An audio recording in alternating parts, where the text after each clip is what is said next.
Welcome to the Three Martini Lunch. Grab a stool next to Greg Columbus of Radio America and Jim Garrity of National Review.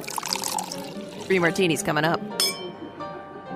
Hey, really glad to have you for the Monday edition of the Three Martini Lunch. Jim Garrity is winging his way to the windy city of Chicago. I'm sure he's got his flak jacket and Kevlar in tow. We've already seen some of the protests breaking out in Chicago. Business owners boarding up in anticipation of all the joy coming to town. So we'll talk about that a little bit more in just a moment with our good, bad, and crazy martinis. But Jon Gabriel is in for Jim today. Jon is the Undisputed King of Stuff. He is also a columnist with the Arizona Republic and Discourse magazine, affiliated with the Mercatus Center. And Jon, first of all, it's great to have you back. Thanks for being here. Always great to be on with you. The thing we're going to mention real quickly off the top here, especially for people of our generation, it'll be significant news, is the passing of Phil Donahue, a guy who kind of pioneered daytime talk of a more serious variety. Actually started in the late 60s, but the 70s and the 80s are when people probably remember Phil Donahue, originally based out of Chicago, famously, and then New York, as the show continued, bringing up fairly controversial but serious topics. He was always from the left, to put it mildly, sometimes the far left. And most people probably remember him after the initial part of the discussion, sprinting around the studio with his wireless microphone, trying to find the next question from inside the audience, just at a breakneck pace. And so it's been a while since we've seen Phil Donahue on the air. He did briefly have an MSNBC show, I think sometime in the George W. Bush administration, but it didn't last very long. Famously married to Marlo Thomas, and I know they both did a lot of great work for St. Jude's, which of course is an amazing organization. But I think one of the things I've noticed this morning, Jon, and I think I agree with it for the most part, is that Phil Donahue brought on guests that he knew he would disagree with, and not like token farcical people that would be like the foil for his opinion, kind of kooky kind of conservatives. He brought in serious conservatives. He brought in Milton Friedman, for example, to talk about serious economic issues and so forth. So what do you remember most about Phil Donahue? Yeah, that's the main thing is, even when I was young, I was not exactly famous as the cool kid on the block. And so when I would watch TV, I'd watch stuff like Donahue, and when it came out, there was nothing like it. And it wasn't just sensationalistic all the time. It could get that way. But yeah, he would have Milton Friedman on. He would have Thomas Sowell on. He would have very serious thinkers who would completely trounce him in the quiet debate. But he would ask them a question and actually, shockingly, let them speak. So it was a good place when he would have guests like that, just to get a little deeper understanding. Also, too, he would ask one question. The person would answer for 5 minutes long sometimes. It wasn't just all sound bites, commercial breaks, and the like. So he was an original, and rest in peace. He was definitely way far to the left. And I think he had some show with, was it Gerald Posner? Some guy from Russia for a while on CNBC or something. But I don't think that lasted long either. Yeah, it's kind of a passing of the era before daytime TV just turned into kind of Maury Povich and Who's the Real Father kind of gotchas. Yes, I was thinking, Phil Donahue, when you're a conservative, Phil Donahue would make you roll your eyes at times on the positions that he would have and some of the left-leaning guests that he would have on. But when you compare the substance, at least of the topic, compared to Jerry Springer and Maury Povich and some of these other folks that Geraldo in the late 80s and early 90s on daytime TV, there's a lot more substance there. But anyway, not a lot of agreement, but at least a serious person, I think, for the most part. And I think he helped to boost up the Ralph Nader campaign in 2000, which we should probably be grateful for. Yeah. Definitely. So condolences to Phil Donahue's family. But all right, let's talk about our good martini today. And it's not too often we get it from NBC News, but hey, when we get it, we get it. Kristen Welker is the moderator of Meet the Press. And yesterday she had on Gretchen Whitmer, the governor of Michigan, who's going to be all smiles this week and super happy for Kamala Harris and not at all wishing that she was the nominee had there been an actual process, if Joe Biden had stepped away earlier and they would have had a primary season. But there's actually been a lot of mainstream blowback to Kamala Harris's economic agenda, thankfully. Makes you wonder a little bit why, because usually the media over the past few weeks has basically lavished praise on anything Kamala has done, including striding across a tarmac I've seen on social media this week. But in terms of this issue, Kristen Welker in this first clip quoting a former Obama economic advisor saying, well, price controls may sound good, but I really, really hope she doesn't actually do anything like that. Let's delve into some of the policies the vice president laid out, some of her economic policies this week. Among other things, she's proposing a ban on price gouging. Here is what Obama administration economist Jason Furman had to say. He said, quote, "This is not sensible policy. And I think the biggest hope is that it ends up being a lot of rhetoric and not reality. There's no upside here, and there is some downside." He warned effectively that price controls could ultimately stifle economic growth. So do you think that's the best way to bring down prices in Michigan? Well, I think people are reading too much into what has been put out there. How dare you take Harris at her word? But Welker wasn't done yet. Then we got this exchange based off of that response. Well, Governor, I hear you saying that folks are reading too much into it, and yet it is what the vice president is proposing. You have former President Trump calling the policies communist. The Washington Post editorial board called it a gimmick.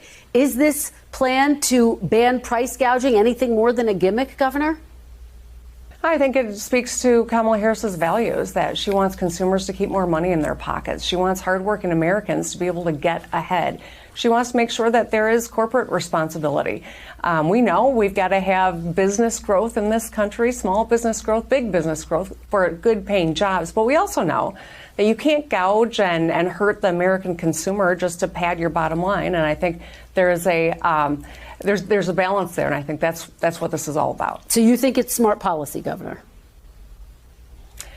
You know what? I think that any effort we make to keep more money in Americans' pockets is worth walking the path and having the conversations and figuring out how do we make this economy work for everybody. So that's a long-winded way of not saying yes or no, John. Exactly. Yeah, no Democrat in the right mind would endorse these strange policies that she's barely releasing any policies, none are released officially. And then it seems like every time she does, it's just some weird duct tape solution. Price controls, the last time that was tried was under Nixon, and it was an abject failure.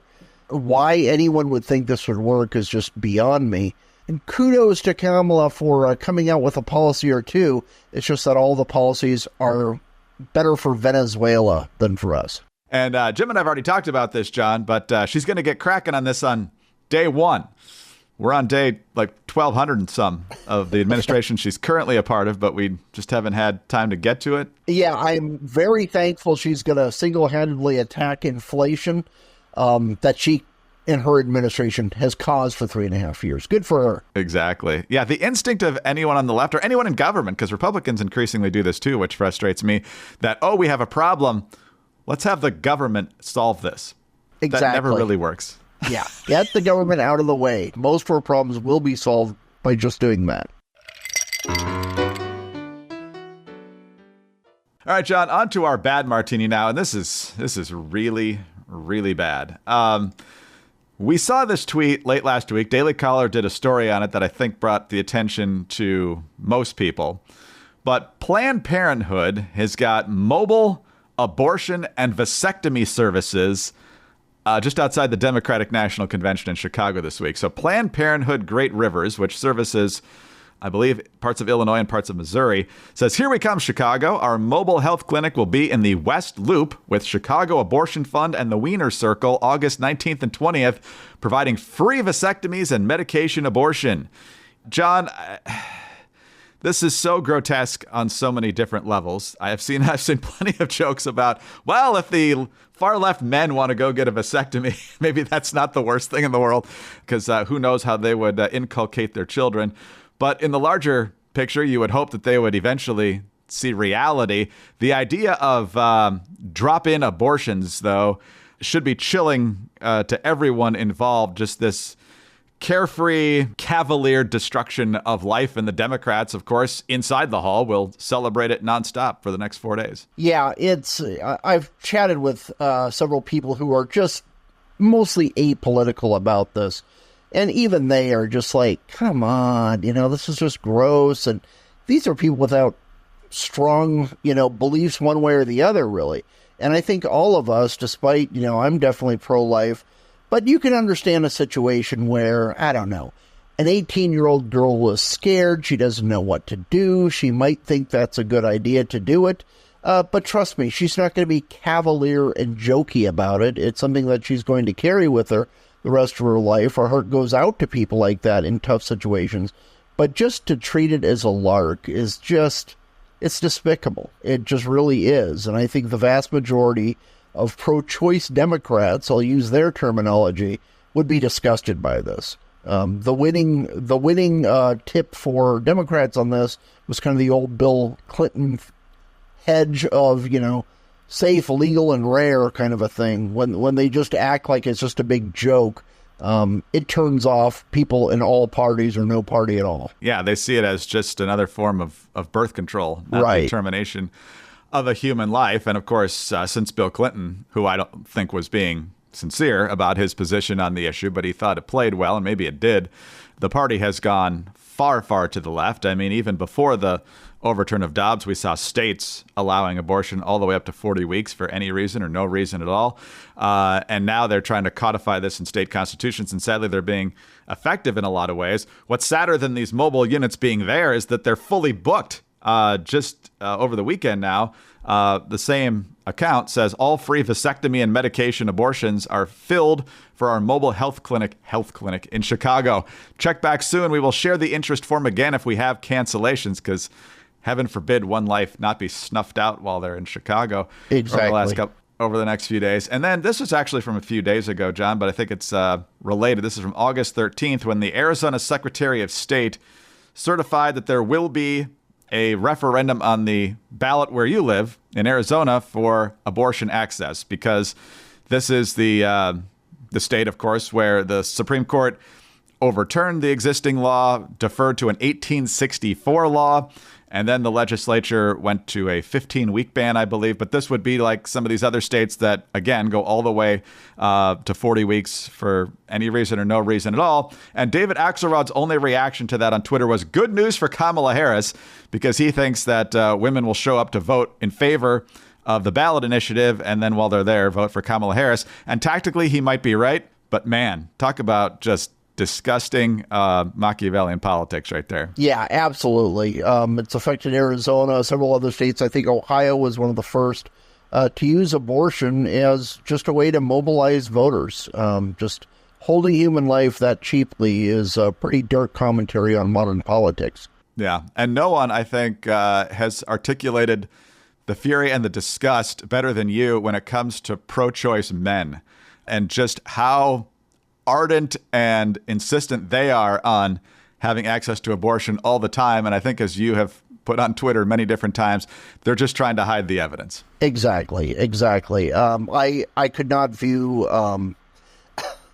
people more as more gross, as more low, than to have this kind of an attitude. They just basically want no responsibility.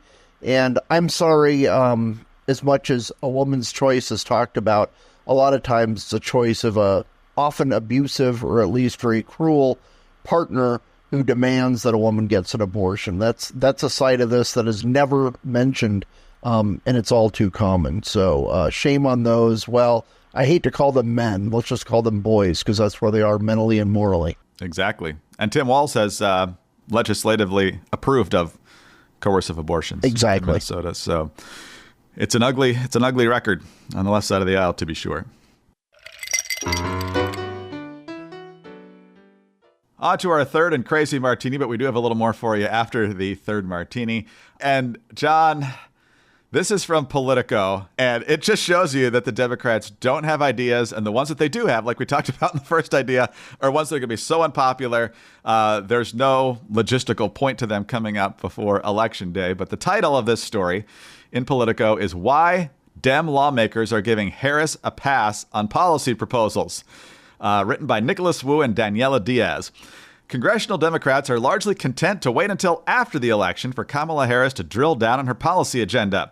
As she picks up the mantle from President Joe Biden and heads into an energized convention next week, the Democratic nominee is slowly rolling out some policy proposals and disavowing some of her former positions. But mostly, she's leaning into a generally positive message that has wider appeal, specifically because it's light on the details. Democratic lawmakers call it a savvy strategy. They'd rather lay out a specific plan post-November, when a potential president-elect Harris would have to staff up her administration and determine her governing priorities. Congresswoman Ann McLean Custer from New Hampshire. She doesn't need to negotiate against herself. We've got the biggest possible tent right now. I don't think there's a real strong reason for her to try to weed out any points of view right now, unquote. Just going back to that quote, there's not a strong reason for her to try to weed out any points of view right now. So basically, this feels so much like Obama in 2008, where this person has an optimistic and bright vision for America. You don't need to know what it is. Just know that the brighter days are ahead, and you can just project whatever your agenda is onto them, and I'm sure it'll turn out just fine. Yeah, that's exactly what they're trying to replay, kind of a combo of the no policy Obama and combine that with the basement strategy of Joe Biden, and that's what they're trying to run on. And to see, gosh, the press has been praising her for not having any positions, and the only way you hold someone's feet to the fire is by having, at least on occasion, an adversarial press. And right now, any kind of news outlet that's slightly right-leaning and onto conservative, they're the only ones who's going to hold her accountable. Kudos to the few rare individuals who have said, this seems a little odd that she hasn't released any kind of policies. But most people are just like clapping their hands. Good for her. You go, girl. Don't give us any information. We will just showcase adorable staged videos of you laughing with your running mate. It's just really bizarre to see this. Kind of how far the political discourse has fallen is really amazing to behold. But when you just, instead of journalism, you want to practice public relations, this is kind of what you get. I'm starting to wonder now whether some of this pushback against her economic agenda is because the left really thinks it's a bad idea, whether they think it's bad for her politically, which I think they do. And then thirdly, maybe it's just a warning of enough with the specifics. Just go with the happy talk and see if you can make it another 2.5 months here. Yeah, they want to run out the clock. That's all they want to do. Don't pin her down on anything, and that way she has maximum leeway to do whatever the heck she wants. You know, they're not even holding her feet to the fire on her zillions of past policy proposals, most of which she shared during her failed primary run in 2020. So, there are still adults left in this country who would like to talk about the best path forward. And it is just criminal malpractice for the press not to ask these very important questions that we should hear before any election. Exactly. And she's not going to do a press conference or a sit-down interview during convention week. She claims she'll do one before the end of the month, but we'll see if that actually happens. If it does happen at the end of the month, she's going to basically run out a month and a half out of a 3.5 month sprint from Biden's dropout to the end of the campaign. And so the only thing she has to do now is that debate with Trump. And if it goes well, I don't see that she's going to have much reason to do anything that could potentially trip her up. And of course, at the same time, she's pretending like she didn't have anything to do with the last 4 years. So right. You apparently can't call her out on that either. Exactly. Yeah, totally different administration. That's for sure. Unbelievable. Well, today is the first day of the convention. Harris will give her speech on Thursday as tradition. Tim Walz will be Wednesday night. Tonight is peace out to the Biden night at the Democratic National Convention. Jill will speak and Joe will speak. I think they're going to pretend like they're sending him off with a hero's farewell, like they did when they finally got him to drop out, and he's the greatest American since George Washington and all this kind of stuff, when a few days before they were calling him the stubborn old man who didn't know when it was time to leave the stage. And so tonight, what we're going to get in his speech, I'm sure, is that, democracy's on the ballot and Kamala's been with me every step of the way, which she's going to hate, but he's going to say it anyway, and give her a full-throated endorsement. And he'll talk about what a existential threat Donald Trump is, in his opinion, I'm sure. But Jon, what I really want to know is what he really wants to say after the fact that he's the one in his mind who should be speaking on Thursday night, not Monday night. And so if he could let loose unvarnished without the DNC handlers, let me tell you about Barack Obama, what he was doing behind the scenes with the 25th Amendment. Let me tell you about Nancy Pelosi behind the scenes, shivering me from the back, talking about ratcheting up the pain if I don't get out. Let me tell you about Chuck Schumer. That would be must-see TV. I wish we could see that. We're not going to, but man, that would be great. Oh, that would be absolutely fantastic that he can go on and on about how Hunter's innocent and, you know, he should be the presidential nominee. So he should just go on some full angry old man rant. I think even Democrats would enjoy seeing it. Politics has been too boring lately. If we could just have a ticked off, angry, lying, bitter old man up there, chewing people out, that would be very fun. Go full Gran Torino, Joe Biden. That's what we said. Finish it with get off my lawn. That's exactly it. That's exactly it. Oh my gosh, that would be so much fun. And sadly, we won't get that tonight, but two guys can dream. So anyway, have a great day. Thanks for subbing for Jim, and we'll talk to you down the road. Thank you. Jon Gabriel, he is the Undisputed King of Stuff. He is also a columnist with the Arizona Republic and Discourse magazine with the Mercatus Center. Also, Jim Garrity is at the convention. He'll be with us tomorrow on site. In the meantime, please subscribe to the podcast if you don't already. Tell your friends about us as well. Thanks for your 5-star ratings and your kind reviews. Please keep those coming. Get us on your home devices. All you have to say is play 3 Martini Lunch podcast. Follow us all on X. Jon is at XJon, EXJON. Jim is at Jim Garrity. I'm at Dateline_DC. Have a terrific Monday and join us again on Tuesday for the next 3 Martini Lunch.